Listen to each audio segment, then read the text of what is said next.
Baik lagi sama gue Andre di Andre Podcast. Hari ini spesial karena sebenarnya Andre Podcast itu terakhir tayang itu kemarin ketika Lebaran. Dan hari ini alhamdulillah tayang lagi karena sesuatu yang spesial. Karena hari ini untuk merayakan Sweet 22, si Ella Sweet 22. Udah tua anjir. Udah tua ya, udah tua di hari jadi yang ke-22, tepat hari ini tanggal 2 Maret, alhamdulillah. Nah, hari ini sama my best friend, Cela. Friends ya, friends pakai S jadi banyak karena di situ kalian bisa lihat ada di sudut sebelah sana ada pacarnya Johan Busana. Di situ ada Atila Safira. Say hi Halo. Atila, hai. Oh, Terus lalu di sudut lainnya ada Awe, di situ ada Arisa Wulandari. Coba say hi dulu Awe. Hai. Dan yang terakhir di sudut lainnya ada WKWK itu adalah Dinar Puspita. Selamat siang. Hai. Apa kabar semua? Semoga baik-baik saja tentunya ya. Kita lagi-lagi tidak bisa bertatap muka karena masih dalam kondisi pandemi. Akhirnya kalian diundang lagi ke Andre Podcast lewat virtual, lewat Zoom hari ini. Nah, biasanya kan di sini namanya juga Andre Podcast. Andre sebagai tuan rumah di podcastnya. Jadi yang akan mewawancara. Tapi karena spesial hari ini di hari ulang tahun, akhirnya Andre memutuskan untuk teman-teman lah yang akan mewawancara Andre. Dan Andre yang akan berbagi ceritanya hari ini. Cel. terbuka sama Andre. Hari ini no edit, no sensor pokoknya. Jadi semua akan dibuka hari ini. Dan tidak ada pertanyaan yang disiapkan, tidak ada jawaban yang disiapkan juga. Jadi semua spontan ditanyakan dan dijawab. Oke, silahkan saya berikan kesempatannya kepada kalian untuk bertanya. Gue mau nanya nih, Andre. Nih kan, sekarang lagi kuliah, udah masuk semester 6 bukan? Ya kan ya? Tuh. Nah, setelah wisuda, lu mau planningnya gimana nih? Mau langsung lanjut S2, kerja dulu baru S2, atau mau langsung nikah? Kira-kira apa nih? Sebenarnya dari calon. Enggak lah. Kita kalau gue tidak akan membicarakan menikah pada dekat-dekat ini karena itu sesuatu hal yang masih sangat jauh. Ya, jadi kalau ada pertanyaan tentang pernikahan itu akan sangat sangat jauh.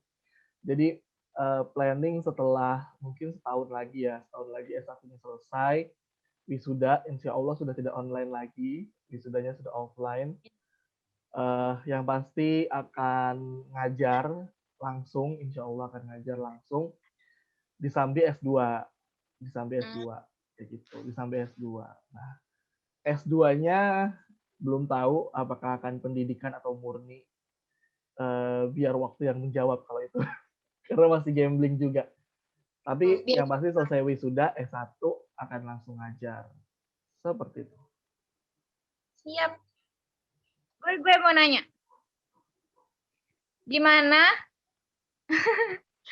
Gimana cara lo buat bersyukur dan gak peduli sama omongan orang? Kasih gua atau kasih kita tips atau cara kayak bener-bener itu works banget di lo. Oke, itu pertanyaan yang sangat susah sebenarnya terjawab karena mungkin setiap orang punya kepribadian yang beda ya. Jadi punya cara tersendiri untuk bersyukur, cara tersendiri untuk menghiraukan sekitar. Tapi kalau yang gue lakukan itu, yang pertama kita itu harus benar-benar bersyukur. Yang pasti yang namanya hubungan antara manusia dengan Tuhannya itu harus tetap dijaga dengan menjalankan ibadah-ibadahnya, itu harus penting. Dan terus treatment gue akhir-akhir ini baru dilaksanakan setiap mau tidur atau bangun tidur selalu mengucap dalam hati kayak kalau mau tidur tuh gue selalu mengucap dalam hati kayak terima kasih Tuhan atas hari ini yang sudah Engkau berikan dengan begitu indah. Itu kalau mau tidur Terus kalau bangun tidur itu pasti selalu ngomong, ya Tuhan, semoga hari ini tidak ada sesuatu yang tidak baik kayak gitu. Itu yang akhir-akhir ini gua lakukan sih gitu. Nah, itu cara gua ya maksudnya bersyukur atas apa yang sudah Tuhan berikan. Terus kalau misalkan masalah menghiraukan eh, omongan jahat netizen atau cibiran orang atau apapun lah itu bentuknya, kalau ini jujur gue udah kebal banget sama yang namanya ginian ya, karena gue rasa gue sudah punya satu pengalaman yang bener-bener kayak nusuk banget, dan itu terjadi ketika gue masih di siswa, masih di SMA. Jadi hal Tahu. itu hal itu yang ngebuat gue kayak oke, setelah hal itu terjadi gue akan menjadi orang yang mendengarkan tapi tidak sampai ke hati kayak gitu. Jadi ya udah, karena pengalaman itu jadinya gue kebal kayak lu mau ngatain gue apapun walaupun itu terasa sakit hari itu, tapi itu bisa langsung gue lupakan begitu saja kalau menurut gue itu nggak penting kayak gitu sih. Itu karena pengalaman sih kalau menurut gue. Tapi kalau misalkan kalian belum punya pengalaman, ya yang pasti satu yang harus dipegang, kalian harus tetap jadi diri kalian sendiri sih. Jangan pernah capek-capek untuk ikut apa kata orang, karena yang ngejalanin hidup kan kalian. Kalian boleh dengar masukan dari orang luar untuk diri kalian, tapi tetap yang mengambil keputusannya adalah diri kalian sendiri. Itu sih. Kan yang namanya hidup pasti ada aja kayak masa-masa lagi down-nya kan. Kayak lagi bener-bener nggak ada semangat sama sekali lah. Nah, cara lu buat bangkit lagi atau biasa semangat lagi tuh gimana? Oke. Itu kayaknya setiap tahun itu selalu berasain sih. Enggak sekali, 2 kali dalam seumur hidup gitu ya. Pasti setiap tahun tuh ada titik di mana gue jenuh atau gue down banget. Nah, buat gue sendiri, untungnya ya, maksudnya gue tuh lagi-lagi bersyukur sama Tuhan kayak, aduh makasih banget gue sudah menciptakan gue sekuat ini gitu loh. Kayak ketika gue lagi jatuh, selalu ada aja yang bisa bikin gue bangun gitu loh. Entah siapapun itu manusianya atau siapapun itu bentuknya kayak gitu. Kalau gue itu kan orangnya mudian banget. Oh parah sih, kalau nggak suka sama orang itu kelihatan banget pasti.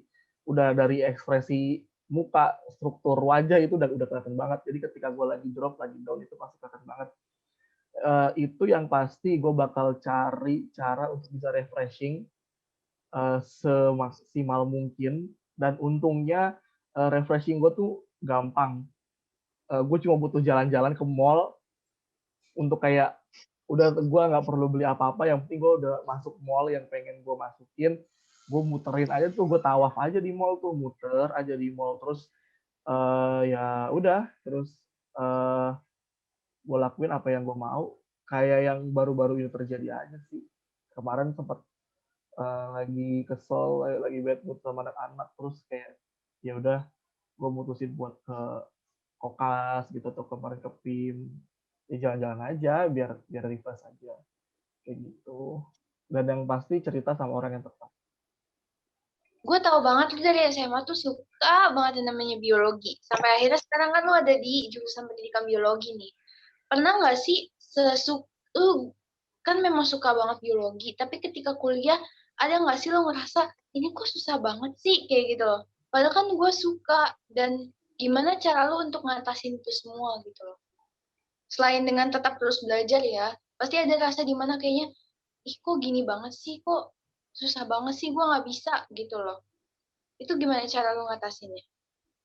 Kalau dalam urusan belajar ya, kalau misalkan kita yang udah kuliah pasti tahu lah, kalau kuliah itu udah bukan mata pelajaran lagi tapi mata kuliah ya. Jadi mata kuliah itu ya turunannya dari ilmu yang kita dalamin kayak gitu kan. Kayak gue biologi pasti gue bakal ketemu sama yang namanya atau anatomi hewan, anatomi tumbuhan, fisiologi hewan, fisiologi tumbuhan, genetika, mikrobio dan lain-lain.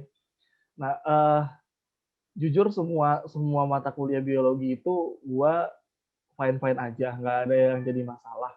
Tapi memang ada beberapa mata kuliah atau mungkin emang bidang yang emang nggak terlalu mahir gue di dalamnya, ya mungkin kalian juga tahu dari gue SMA ya, karena gue nggak suka banget sama yang namanya tumbuhan. Bukan nggak suka sih, maksudnya kayak gue tuh kurang suka biologi tumbuhan gitu, botanikal.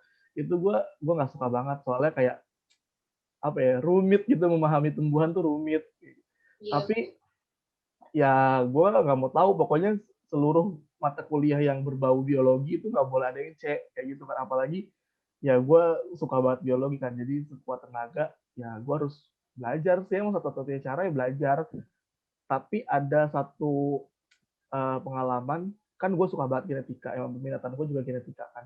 Nah gue dapet dosen genetika yang menurut gue sendiri tuh ini mood breaker banget sih, jadi kerjaannya itu buat gue ya, ya Allah semoga dosen gue gak nonton, selalu menghancurkan mood gue pada saat mata kuliahnya. Cuma karena satu sisi gue suka banget ya sama genetika nih, jadi mau nggak mau kayak ya biarin lah model dosennya mau kayak gimana, yang penting gue harus belajar deh kayak gitu, walaupun dengan tekanan batin, tapi ya gue harus selesai nih mata kuliah genetika gue nih.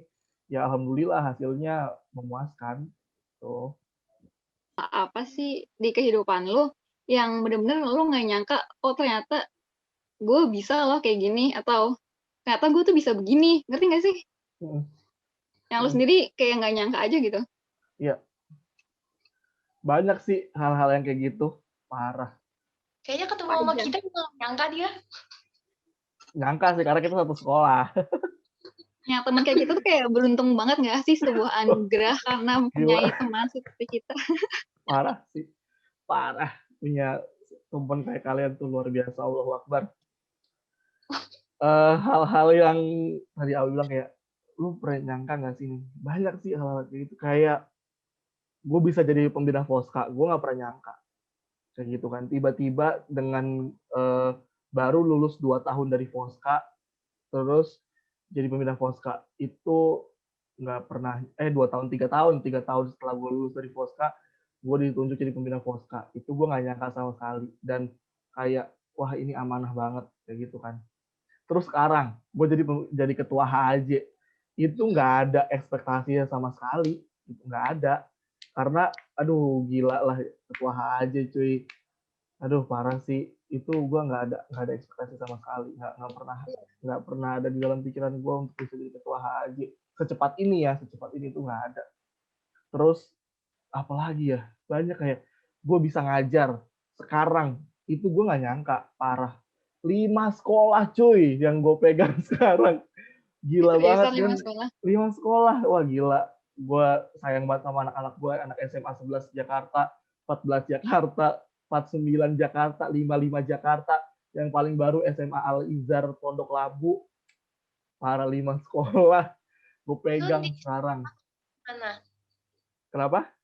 Sun di SMA kita. Gue belum menyentuh Bekasi sih. Sayangnya gue belum menyentuh Bekasi. Tapi emang gue nggak pernah nyangka sih. Awalnya yang cuma iseng-iseng jadi pelatih kir di awal kan gue di SMA 11 ya. Terus bisa merembet ke sekolah-sekolah lain. Wah, itu gue nggak pernah nyangka juga. Kayak, wah gila, apa Tuhan memberikan jalan gue dengan sebaik ini menurut gue kayak gitu ya. Alhamdulillah.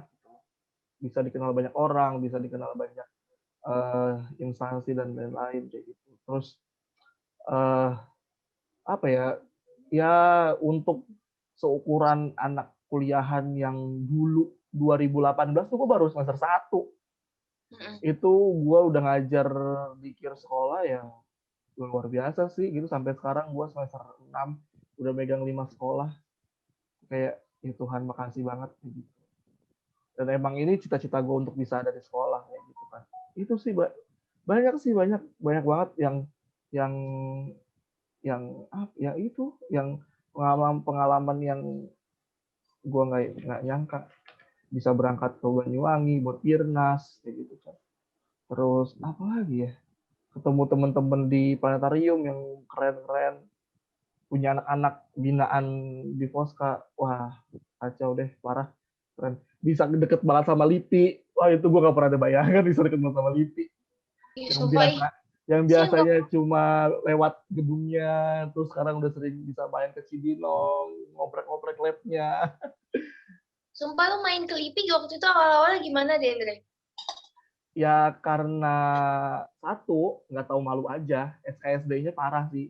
Ya yang namanya orang kalau lagi nyari link gitu, lagi jualan diri itu emang harus SKSD-nya parah banget.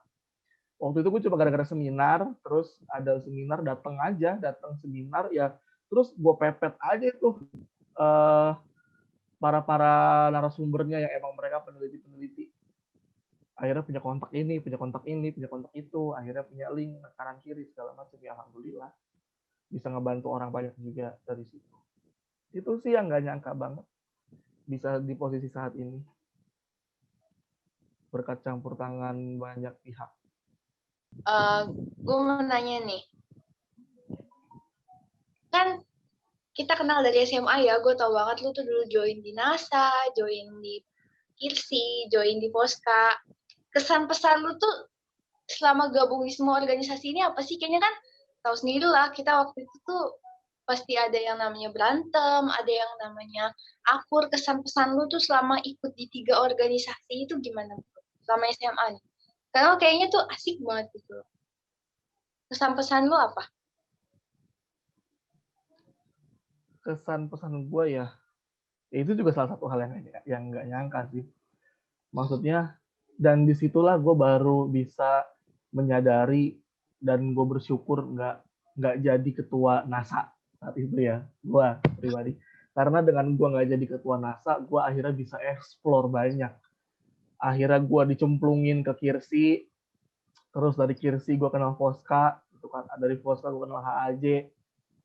Ya gue akhirnya bersyukur kan, gue ambisius gue jadi ketua NASA itu tergantikan dengan yang lain-lain. Akhirnya di KIRSI gue bisa berkembang itu jadi ketua KIRS Kota Bekasi, memanage kir-kir yang ada di Kota Bekasi, melaksanakan program-program kerja untuk KIRSI.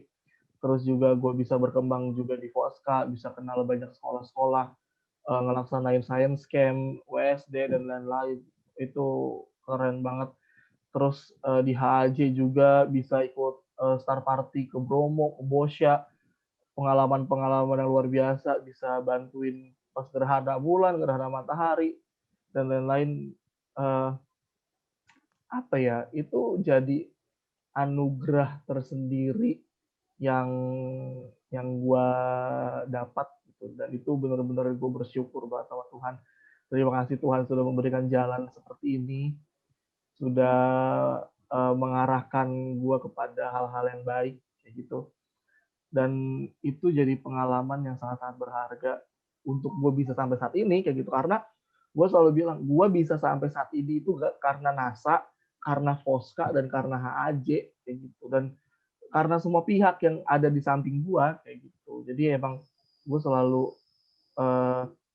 terima kasih sama orang-orang yang ada di sebelah gue, dan gue selalu pegang, dan gue kan orangnya selalu mengedepankan profesional, jadi gue selalu memegang memegang apa ya, kata-kata kalau misalkan lu mau berkembang ya lu berkembang dulu di dalam forum yang lu ikutin gitu. Nanti secara tidak langsung forum itu akan membuat lu berkembang kayak gitu sih. Berarti ada hikmahnya ya, ketika lu nggak jadi ketua NASA tuh ternyata mungkin Tuhan nggak ngizinin lu jadi ketua NASA, tapi Tuhan itu ngasih lu jalan di sini. Dan alhamdulillah lu bisa semakin berkembang sampai kuliah. Parah, ya betul. Dan emang bener ya, selalu ada hikmah di balik semuanya. Selalu ada apa ya? Selalu ada jalan di segala apa ya, di segala kesempatan yang kalau emang lu belum dapet di situ pasti akan ada sesuatu lagi di tempat lain kayak gitu sih. Andre, lu pernah nggak sih sebel sama kita yang di Rumpi? Sebel ya, yang namanya orang sebel mah wajar ya, tapi gue nggak pernah ke kalian ya, gue nggak pernah kesel kayak ke musuh-musuh musuh. Nggak pernah sebel banget ke musuh-musuh yang lain, maksudnya ke orang-orang yang lain yang pernah bikin gue sakit hati banget tuh nggak pernah. Karena ya kesel kalian kalau ya biasa lah, beda pendapat, selek segala macem, ya wajar aja sih, biasa aja.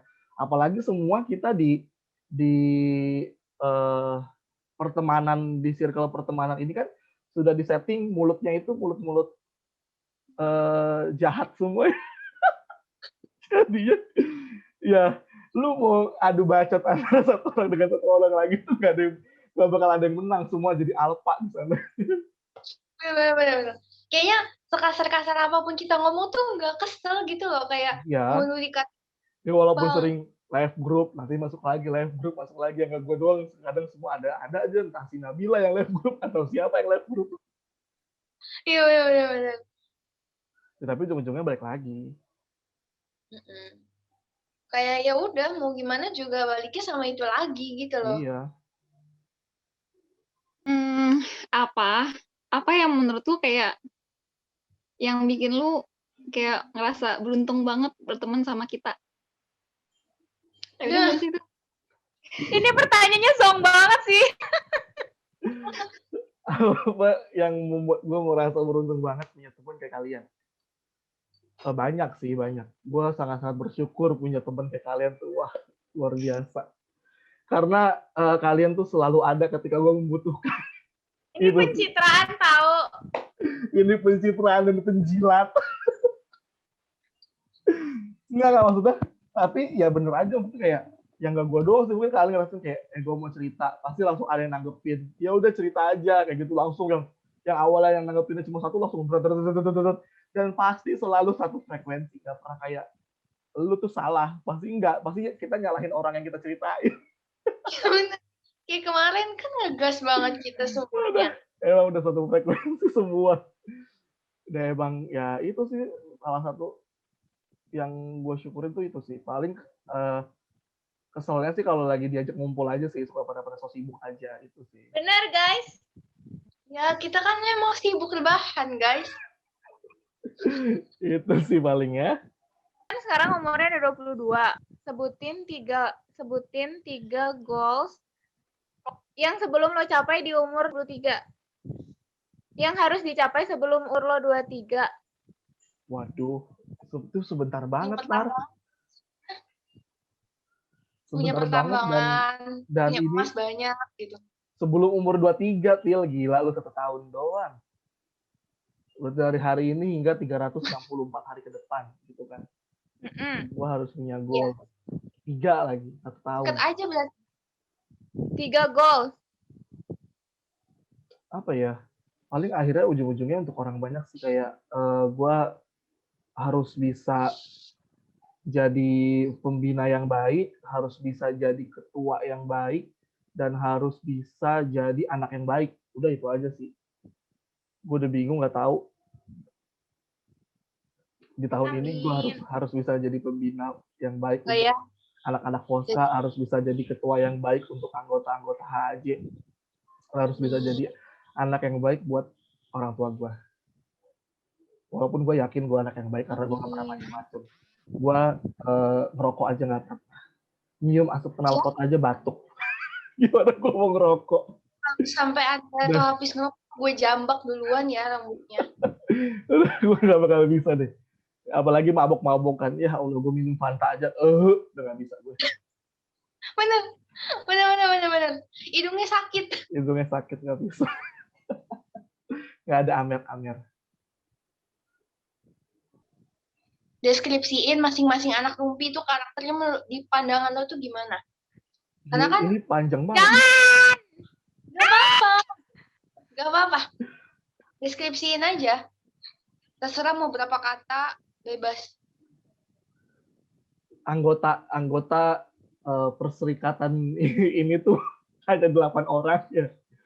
Ada Nona, ada Hafiz, ada Nabila, Eri, Awe, Atila, sama Dinar. Dan sama gue, itu 8 sama gue. 7-nya itu, berarti gue harus ngebahas 7. 7 orang ini punya karakter yang beda, tapi punya 8 orang ini punya karakter yang beda, tapi punya satu visi misi yang sama. Gitu ya. Gibah. Udah itu. Satu visi yang sama.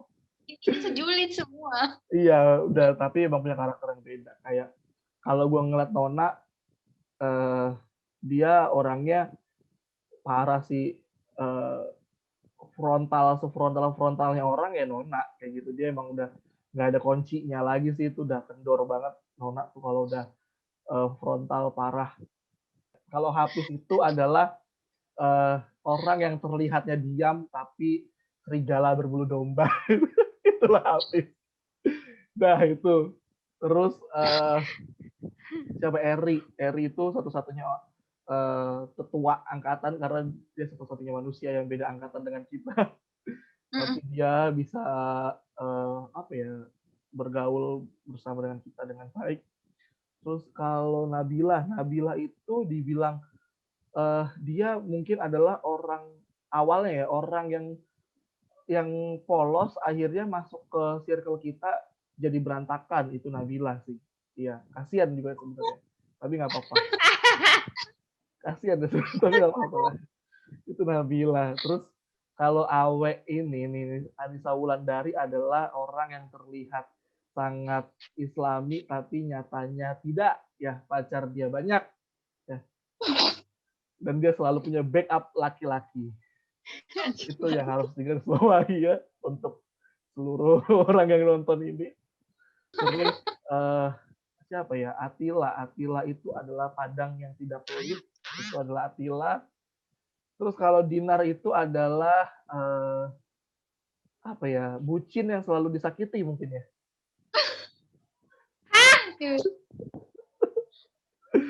Kasih ya, karena kita selalu tahu ceritanya dia seperti apa. Iya benar. Kayaknya tuh gimana gitu. Tapi nggak apa-apa, kita harus terus fight mendapatkan yang terbaik. Kalau mama sinetron mah bilangnya kayak Andin. Andin. Tanggapan lu kalau ada orang yang bilang kayak cewek ngapain sih sekolah tinggi-tinggi, ujung-ujungnya juga di dapur.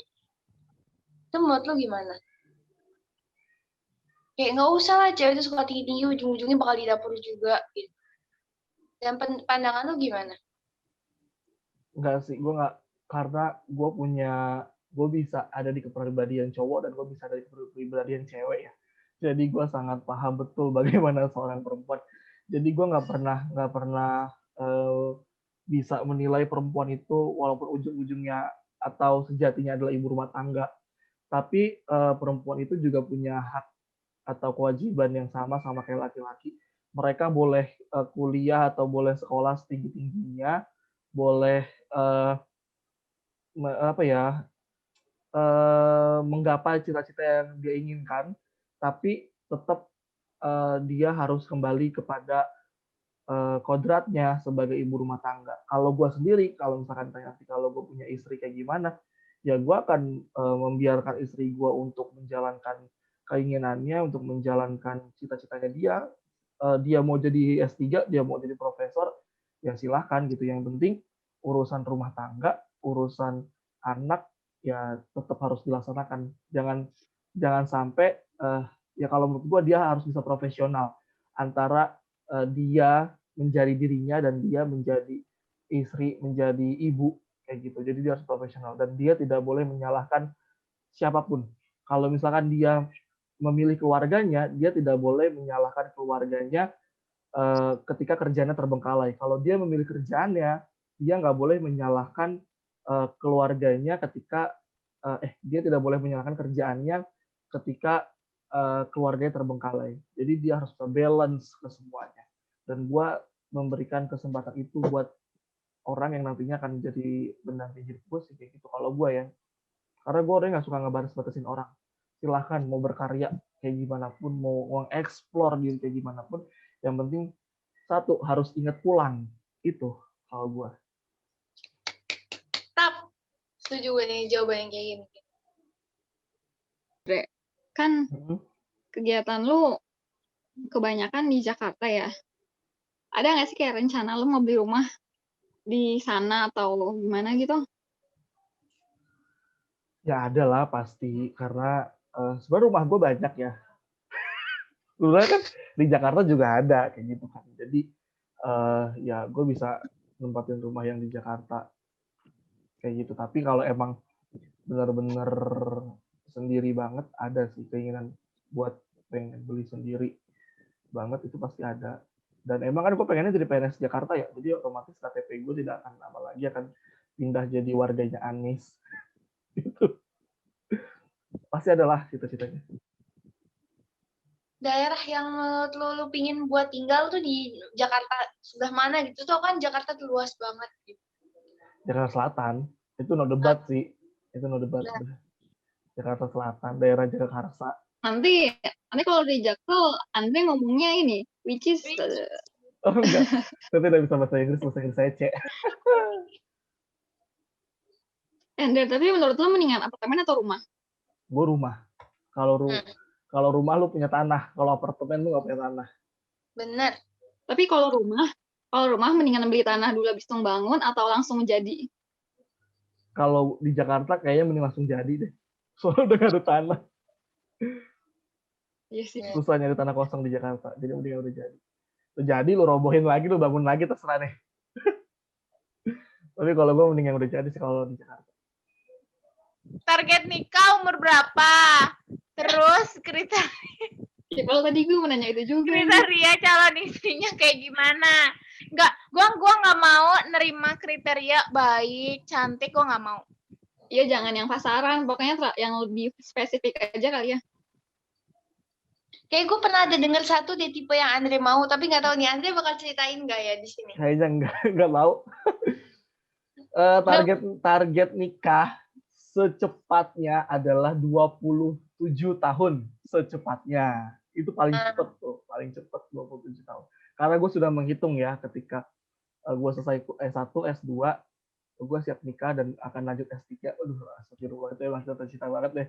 Pokoknya secepatnya tuh 27 tahun, itu target nikah. Kriterianya, jujur, gue buat cewek tuh nggak yang gimana-gimana. Yang pasti harus bisa bebenah rumah. Itu yang paling penting. Diceritain. Karena gue orangnya jarang banget mau berbenah rumah. Gue orangnya demen masak. Jadi gue kalau masalah masak, istri gue nggak bisa masak nggak jadi masalah. Yang penting bisa bebenah. Selesai gue masak, dia yang beresin. Itu aja dah. Cewek-cewek yang merasa nggak bisa masak, mending sama Andre. Karena lo nggak harus masak. Ya nggak harus masak. Kalau masalah masak Nggak itu bisa urusan masak. gue nggak jadi masalah. Yang penting dia bisa berbenah. Mau nyuci piring, mau nyapu, ngepel, dah. Saling melengkapi kan? Apalagi? Itu kriteria utama sih itu. Kalau khusus, kalau bisa sih sama-sama orang biologi. Gue maunya kayak gitu sih. Kalau misalkan temen lu ada yang udah mau nikah nih, kayaknya kan kemarin ada yang posting gitu ya? Iya, Kayaknya ada. Kita paham semua. Udah ada yang siap banget. Terus Inisialnya bos BCA kalau nggak salah. terus nih, ketika dia misalkan mau menikah nih, kita kan pasti bantuin. Peran yang lu mau dalam membantu temen lu ini apa? Misalkan jadi tukang cetak undangan kah? Atau jadi yang nyanyiin catering atau apa menurut lu? Saksi nikah. Itu sudah dilaksanakan. Nggak usah. Ya. Atau Andre mau jadi saksi lagi deh? Nggak apa-apa sih. Nggak. Kalau nikah sebenarnya mah kan gue tergantung dia mintanya apa ya. Gue mah apa baik bisa. Mau nyari vendor kayak, mau nyari penghulu juga bisa kayak gitu. Mau jadi saksi nikah juga bisa. Yang gue nggak bisa jadi wali aja. Gue nggak bisa jadi wali. Apa ya? Bebas sih maksudnya. Kayak lu mau mintain gue ngurus undangan, gue juga ayo. Mau minta gue jadi MC-nya pas nikahan, gue juga ayo. Mau jadi penerima tamu, ya gue juga ayo. Gue mau multitasking sih, bisa apa aja. Santai lah. Iya Pak Bos. Tuh Andre udah siap Pak Bos. Ntar gue sumbang somai segerobak amat. Mau nikah ya? Dia udah kode-kode gitu loh, Nar. Di Instagram. Ya kan? Oh iya. Hah? Kode di mana? Di Instagram. Lu baca aja kayak Iya ya, yang bikin story. Yang bikin feed ya. Yang bikin feed. Ini keluargaku nanti yang bakal jadi keluargamu juga gitu ya? Iya. Dan secara langsung itu mengenalkan kepada calon besannya. Seperti itu. Ya. Udah kode lah. Itu sih. Yang penting jangan lupa seragam lah ya. Lu kalau nanti di wisuda pengennya apa? Kenapa? Dari kita. Kalau pas lu di wisuda nanti lu pengennya apa dari kita-kita? Aku bahkan gak pernah pengen macem-macem. Gak tahu gue belum pernah wisuda. Misalkan lu minta ntar pada datang terus dikasih bunga atau minta. Gue sih pengennya pada datang aja, nggak perlu ngasih bunga segala macam dulu lah. Yang penting pada datang aja, kan kita bareng-bareng. Gue mau tahu pandangan lu tentang perempuan-perempuan yang ngerebut laki orang atau laki-laki yang ngerebut perempuannya orang. Menurut lu gimana? Ya sebenarnya nggak mau berkomentar banyak. Say no to pelakor. Ya itu pasti sih, say no to pelakor itu pasti. Emang. Ya gue nggak mau ngomong banyak lah, intinya ya. Dia cowok orang. Tuh, yang udah punya pengalaman dipelaporkan itu sudah berbicara. Ya intinya ya nggak ada yang mau lah diduain kayak gitu. Nggak ada yang mau diselingkuhin ya. Buat siapapun manusia di luar sana yang sudah tega menduakan pasangannya, ya karma pasti akan datang. Betul. Jangan nunggu karma di kalian, karmanya di anak lu. Siap-siap. Atau Kak, gue juga pernah dengar nih kalau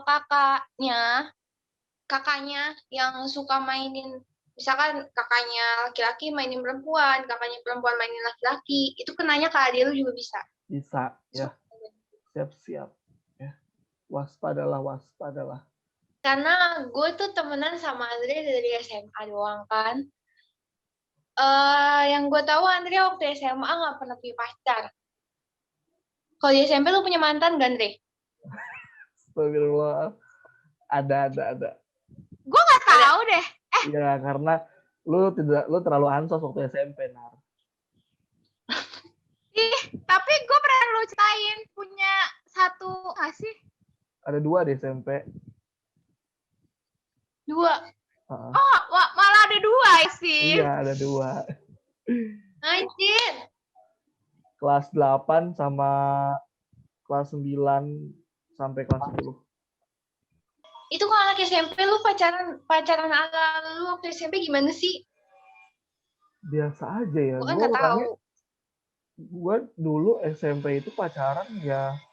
Gue dari SMP dari dulu ya. Gue nggak pernah suka pacaran yang gimana.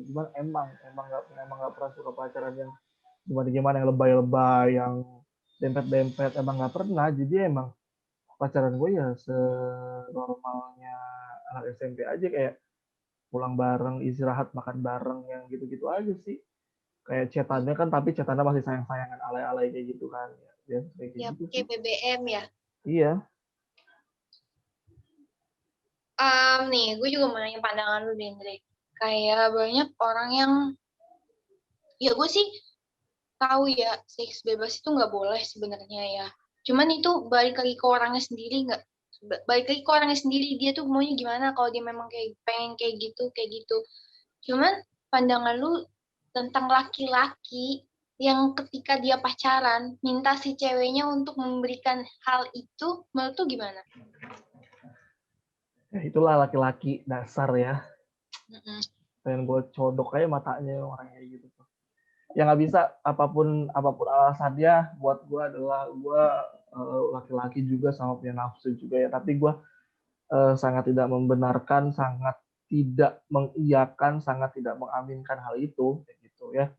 Sayang-sayangnya lu sama perempuan, secinta-cintanya sama perempuan, lu nggak akan ngerusak mereka. Walaupun terlihat lumrah saat ini ya, karena ya mau bagaimana lagi, itu sudah terlalu liberal, tapi buat gua itu juga itu bukan hal yang baik untuk dilakukan. Gitu. Selain karena agama, karena kesehatan juga, susila juga, apalagi negara kita bukan negara liberal Amerika. Begitu kan, emang gue nggak pernah mengaminkan hal itu sih, walaupun cerita itu selalu cerita yang paling ditunggu ketika ada gosip ya. tapi gue nggak pernah mengaminkan hal itu sih. Selamat datang Nabila, selamat bergabung di Andre Podcast.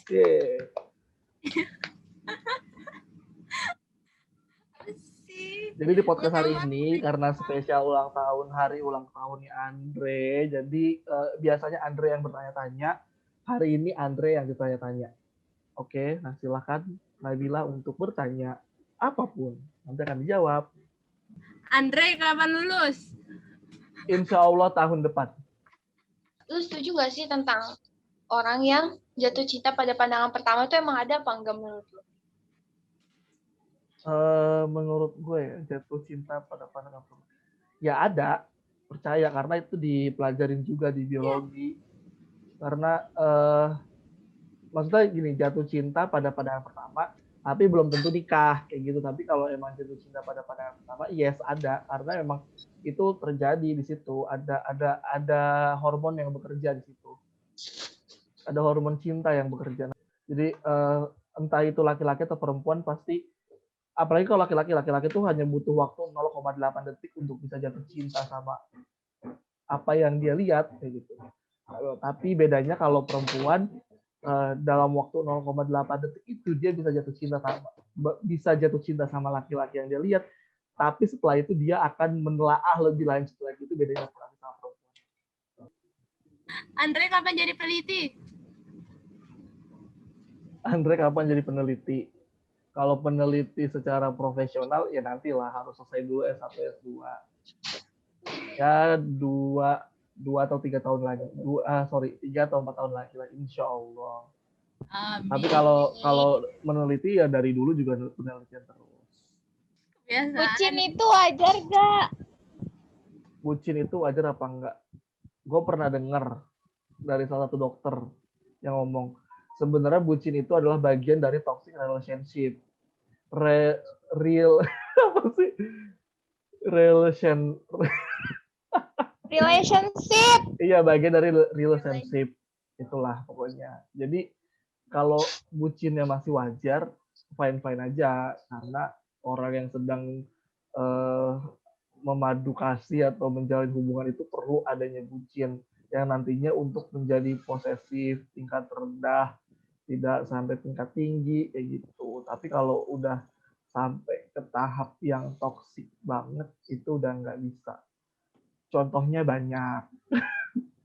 Hal yang pernah dilakuin sama anak rumpi ke lu dan lu berkesan banget. Hal yang pernah anak rumpi lakukan buat gua gitu dan gua berkesan. Apa ya? Jadi kita nggak ada berkesannya, Nap. Ada sih, maksudnya ya nggak harus di tempat-tempat tertentu, tapi kayak misalkan ketika kalian sudah menjadi pendengar yang baik, itu kan juga menjadi kesan tersendiri, kayak akhirnya gue lega, gue bisa bercerita sama orang yang tepat kayak gitu kan, itu juga berkesan. Terus kayak pas ulang tahun gua, atau pas kita lagi main di luar kayak gitu sih, pas lagi ngumpul pasti tuh punya kesannya masing-masing sih. Kayak kemarin terakhir kita ngumpul kan tuh di rumahnya gue kan, juga main bikin TikTok, itu kan pasti punya memorinya masing-masing gitu sih. Ketika nanti lu menjadi orang tua, lu ingin menjadi orang tua yang kayak apa? Yang jadi teman kah? Atau yang tetap seperti orang tua tapi dihormati kah? Menurut lu gimana? Untuk saat ini ya, karena semua itu bisa berubah dengan keadaan, dengan lingkungan, dengan siapa gue berpasangan, dengan besan gue nanti, dengan mertua gue, pasti itu akan berubah. Tapi gue sendiri, kalau saat ini gue sendiri, gue berpikir akan menjadi orang tua yang akan selalu menjadi teman, karena gue paham hal itu dari sekarang. Ketika para remaja yang gue ajar sekarang itu, ya mereka butuhnya teman, bukan butuh orang yang mengatur kalian. Bukan orang yang mengatur, sukanya tuh ngatur-ngatur gitu loh. Mereka nggak suka diatur gitu. Tapi mereka lebih suka kayak didampingi kayak gitu loh, didampingi secara perlahan kayak gitu sih. Dan gue akan menjadi teman yang baik untuk anak-anak gue sih kayak gitu. Dan yang harus mereka tahu untuk anak-anak gue nanti yang nonton video ini, tolong tagih janji gue ke kalian kalau gue nggak akan jadi orang tua yang ngebosenin sih. Gue akan ngajak kalian ke mall, kita akan belanja bareng. Lu lebih milih ondel-ondel apa salak? Aduh, itu pilihan yang sangat susah. Ini satu. Ya gue lebih mending milih salak lah, kan dia nggak bisa bergerak. Jadi kalau ondel-ondel tuh bisa lari ngejar lu gitu. Gue tidak mau berpikiran tentang ondel-ondel, jangan masuk. Padahal ondel-ondel juga nggak mau ngejar lu, Andre. Kata siapa? Kayak waktu itu kabur. Aku juga kabur sih. Yang ada ondel-ondel. Sama-sama takut ondel-ondel aja lu. Malah pas di ulang tahun tau gak? Harusnya pas wisuda nanti beliin ondel-ondel buat Bodo Andre. amat. Boneka ondel banyak. Andre wisuda kita datangin ondel-ondel ke tempat wisudanya. Gampang sekarang Aku yang kagak ondel-ondel. datang. Ntar dimarahin dia. Ntar ngambek.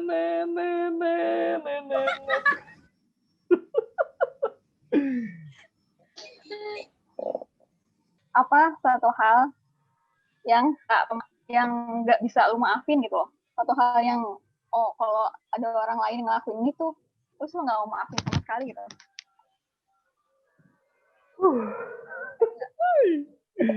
Ini Andre maha pemaaf.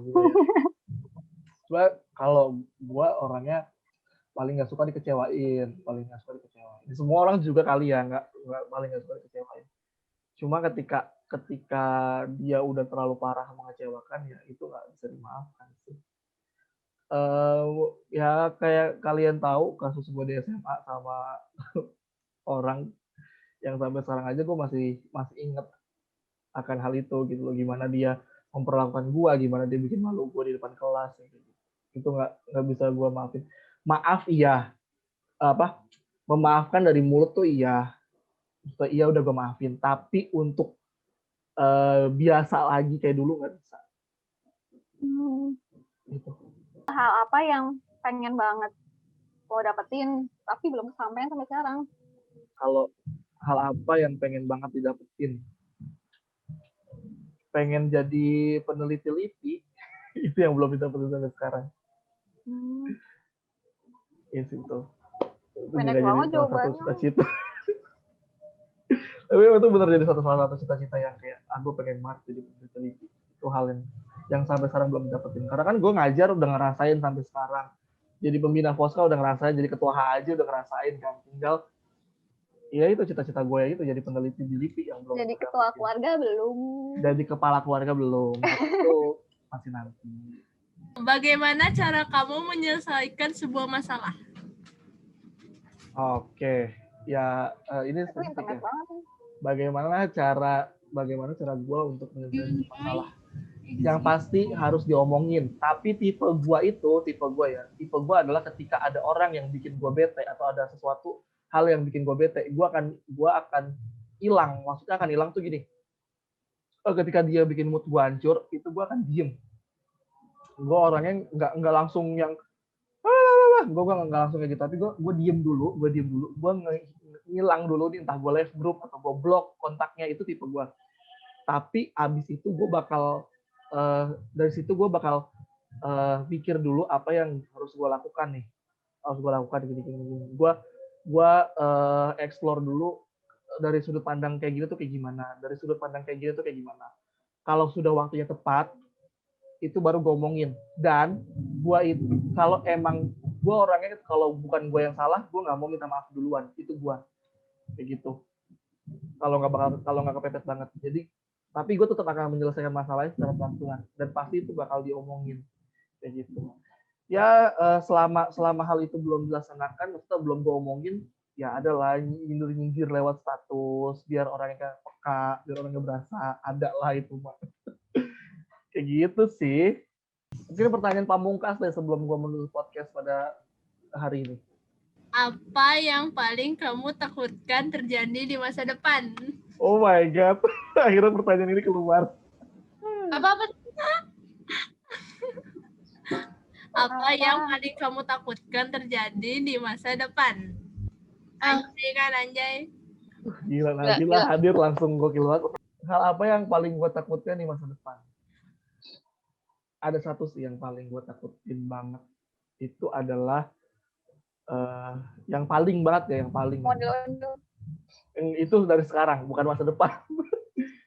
Yang paling banget gue takutin di masa depan adalah gue terlalu asik belajar dan melupakan pernikahan. Itu sih. Gue takut banget. Karena gue orangnya kalau udah asik belajar, kadang suka lupa kan sama kanan kiri. Gue takut itu aja sih. Kalau udah kasihan belajar, tiba-tiba udah tua. Kayak gitu. Itu sih, Pak. Itu yang paling gue takutin. Ada beberapa, ada hal-hal lain juga yang gue takutin. Tapi itu yang saat ini gue takutin segitu. Oke, baik. Terima kasih banyak buat semuanya yang sudah kesempatan hadir, yang sudah mau hadir sore hari ini, siang sampai sore hari ini. Makasih juga buat Atila tadi yang sudah hadir. Makasih banyak. Sebelum gue tutup, gue mau minta wish kalian buat gue di ulang tahun gue yang ke-22 ini. Doa kalian buat gue apa sih? Boleh dong satu-satu dari Awe dulu mungkin. Dari gue sih ini cuma satu ya. Semoga selalu bahagia. Amin. Amin. Karena itu paling penting. Ya, karena itu paling penting. Apapun yang dilakukan harus bahagia. Amin. Makasih Ya, Awe. benar. Terus mungkin dari Nabila. Ya, semoga semua cita-citanya dapat tercapai. Amin. Amin. Amin. Amin ya rabbal alamin. Terakhir dari Dinar. Sehat dan serta mulia. Lagu ya, Wak. Tapi itu juga doa. Terima kasih banyak Dinar atas doanya. Sekali lagi makasih banyak buat kalian semua yang sudah mendoakan gue juga. Makasih banyak. Nanti adalah makan-makan, tenang aja. Makasih banyak semuanya. Kita ketemu lagi di Andre Podcast berikutnya. Bye-bye. Dadah. Bye-bye.